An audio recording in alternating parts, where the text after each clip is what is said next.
Ici c'est Fatara Musique avec Ngamoko El Bledia. Hein? Avec Ngamoko El Bledia. Donc, avertissement bientôt. Encore moi Titida. Changez-moi d'imi. Internaute audience bazaka branché pe côté pendant Rolanda chaîne biso de Mbanza London TV on a principal le parfum de la presse nous présenté émission le lopo na bino vraiment ndenge ça là toujours j'ai dit directement merci à mon boss de Brino original na kati Londres wana boss na peso mbote mon vieux Gabi Mbuta mwana mzomba solo na peso mbote na kati Diblin wana vraiment pourquoi pas na sponsor na ngai de Londres Congo Shop na peso pe mbote place aux ali lelo na zabongo na siège il y a répétition en coulisses. Il y a acoustique acoustique vraiment 10 match n'engez alara tout mes informations par rapport à la préparation il y a album est-ce que ça single tout ça album trouvé bon pas na yemoko et on va remercier ma caméra Joël de Best vraiment fongola déjà na zuzovina invité na ngai leader acoustique déjà ma solo déjà et fan de carré biso beto ndima qui te mettre découvrir vraiment awato solo na yemoko tu ba réalité zo le kandenge nini leader bonjour déjà. Bonjour. Bonjour. Leader, bonne santé, un mouvement, bonne santé nayo. Ouais, pas mal par la grâce de Dieu, ça marche bien et puis voilà. Ouais, ça marche bien déjà. Tu es dans siège à Wanayolo, tu es au Lukayo, tu es sur la note, tu as moi avoir vraie information par rapport à mouvement nayo au Sali. Est-ce que décision osée de créer mouvement nayo moko, est-ce que vous trouvez c'est facile ou accompagnant jusqu'à la fin? Bon, déjà, il y a siège dans Bissoté. Ce siège, j'aime ça en GB, en fait. Quand on a concert le 8 mars, na Yolo, tu préparé le spectacle le 8 mars, na Yolo. Bissoté, la banlieue 13, tu travailles à Place Nyos, à Batinel, partout.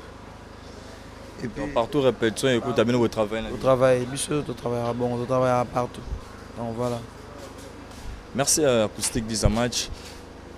Biso de Mbanza London TV to yaki vraiment to baki non tellement masole salami to lukayo to solanayo to yeba masole zo kuma mandenge nini pe est-ce que tu yeba pe moi raison oyo otikela ki Villanova ils ont un destin destin a raison ils ont destin et permettre que na et puis quand villageois ils ont na kati Villanova te villageois ils ont état d'esprit et quand on beta un orchestre msou moza villageois. Ils ont un destin donc l'homme soutient. Merci le ils ont un destin. Je crois album Bolinga qui bobi misa ya bino ba musicien merci. Est-ce que Otika qui doit prendre déjà ou bien non Otika qui était comment? Merci ils ont les albums à groupe Ebimara. Ebimara au jour maestro décidé Ebima donc voilà. C'est bon acoustique jour maestro décidé Ebima album Ebimara mais comme il y a orchestre nayo oyo osali tokoye bango pe tokoye ba nani oyo azo produire yo peut-être un album nezoya est-ce que ça be fort na yo mokara parce que na Congo autrement bino artiste un peu vraiment déclaré mingi ba producteur bazate tokoye ba comme groupe pe nani wa aussi mayo vraiment étant qui est producteur normalement il peut que na Congo ba producteur bazara penzate dans groupe comme ça Fatara Musique. Fatara Musique doit produire Maxi Singa na biso moro na Fatara Musique tout ça déjà dans mois de mars donc en fait Ebi Makalamingite si on se met d'accord avec manager nanga et tout le date moto bimission mais pendant aussi là déjà presque na souka déjà normalement il faut Ebi na mars tous est l'accord et manager et puis makamususu. Pour tout le monde, la musique à court terme. C'est-à-dire que la musique, moi, je suis pas ambition. Il faut musique, moi, à long terme. C'est-à-dire que ça demande beaucoup d'argent. Ça demande vraiment beaucoup d'argent. Puisque pour la musique, nous avons en Australie, nous avons Nini.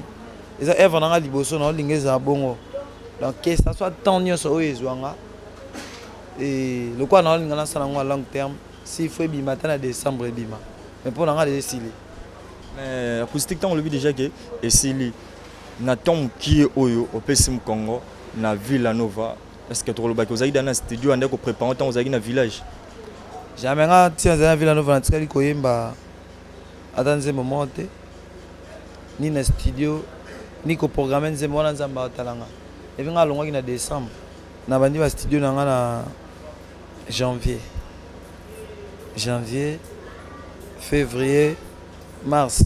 Ceux qui n'ont réalisé par exemple 4 titres, nous avons réalisé en un mois encore. Si on a vu la nouvelle la journée, on tourné 4 dans la journée encore. Expérience sur Aneza, donc voilà. Merci Espérance Aneza déjà.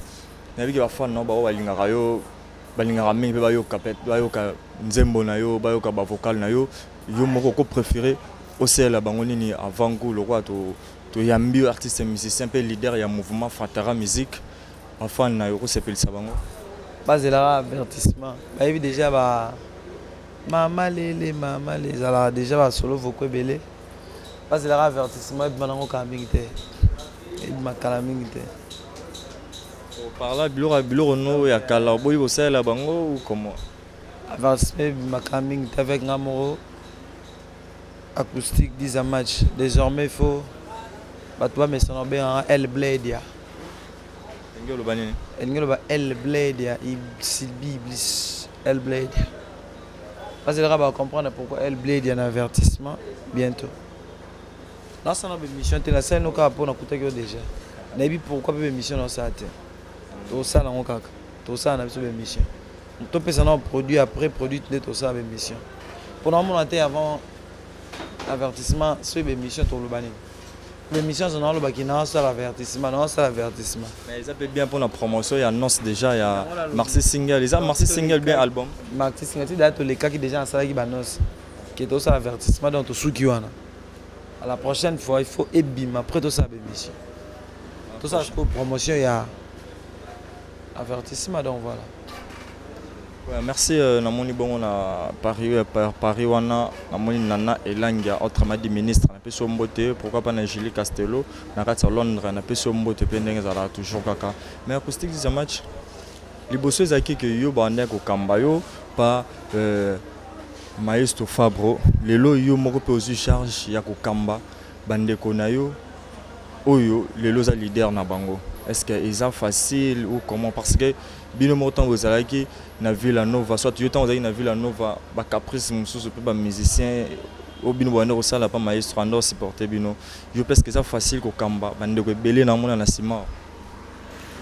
Bon il a déjà facilité la facilité pour mutu na autant éducation na pas bango mutu moi se comporter boya se comporter mutu dans esprit na comme maîtriser bâtonnier sont là déjà dans mon expérience wana puisque na guide chef à Villanova moi pendant 2 ans on toi un star au DG ba star donc on va essayer à ça là wa zaka boito donc c'est voilà. Mais remarque to salia acoustique to kuti guitariste moi na Villanova aux années awa est-ce que ye moko landa ki ou bien de yum tebisa keke non mona mai to bendana to sala mamu na biso wana so yambi otuni ba question na ngala ko benga mutu moto to sama j'ai créé mon groupe moi-même na sala ngo pia za mutali boso te kutaya kia bato ba ki baza même pas master na ngana ba on te bato liboso ba ya wana so yamba yo kutia ya ka pour ça test ngana longwa ngamoko na benga mutu na téléphone ti attends mutayo luka peut-être boulot toi préféré toi travailler voilà. Merci Tourmo Gamson na suka to libéré pour ça nos répétitions. Tout ça peu moins d'amba il y a répétition par rapport kaka il y a combler il y a émission biso lelo.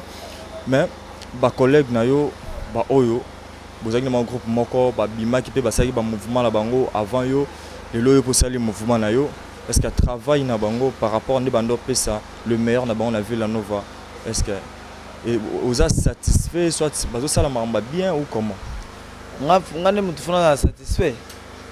Ngate ya ba fan. Na yo nga tona misu na matoi toyo ka c'est misala bat nyos. Voilà réponse est rosa toyo ka. Merci moi ba remerciement no ezaki une interview ka tozwa ki opo toza moi répétition ndambo moi ba remerciement no pendant ni peso ko zan elo moko loba par rapport il y a mouvement no par rapport il y a promotion na yo. Ici c'est Fatara Musique avec Ngamoko El Bladia. Hein? Avec Ngamoko El Bladia. Donc, avertissement bientôt. Donc, le mois Titida. Changez moi d'imi.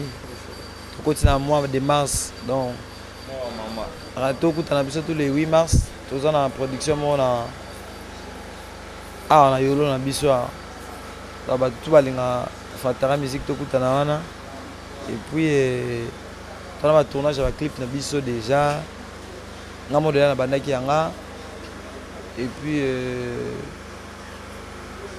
avertissement ebima bientôt quand on a salié vraiment bato nyonso olinga natanga bakombo baza ebele donc na Angola Clovis Bakuka Boss Live, Dr Ivan Dalmeida et puis Pastariki Muzembo El Manin tout Melen Nongubali Amer Brian Ponclé Moussila Manage Tracy La Cayenne Glody Ondi M Monswele Gaucho David Lutete Batutu Balinga Fatara musique n'a pas si bon.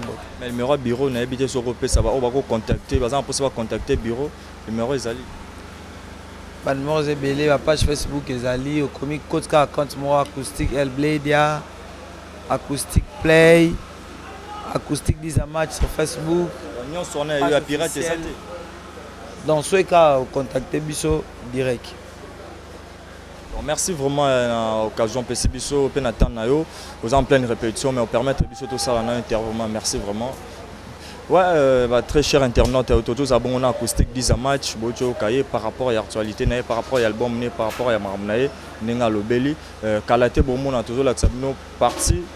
Dans la deuxième partie de l'accepté, il y a des missions, il y a répétition, il y a toujours Kakanga, Prince Kali, parfait de la presse. Donc, Tokutana, totalement nos répétitions et acoustique 10 match à suivre. Richesse l'équipe en matière première acoustique 10 match. Merci. Même atana ke boulon, zoto ya pamba. Molimo nanga etikala kwa doreyo. Tongo midi pokwanga, c'est adoration. Pastariki Muzembo, El Manitou, David Lutete, Crystalia Bamileno Mouba. Fistoche. Richesse l'équipe en matière première acoustique 10 match. Merci. Même atana ke boulon, zoto ya pamba. Molimo nanga etikala kwa doreyo. Tongo midi pokwanga, c'est adoration. Pastariki Muzembo, El Manitou, David Lutete, Crystalia Bamileno Mouba.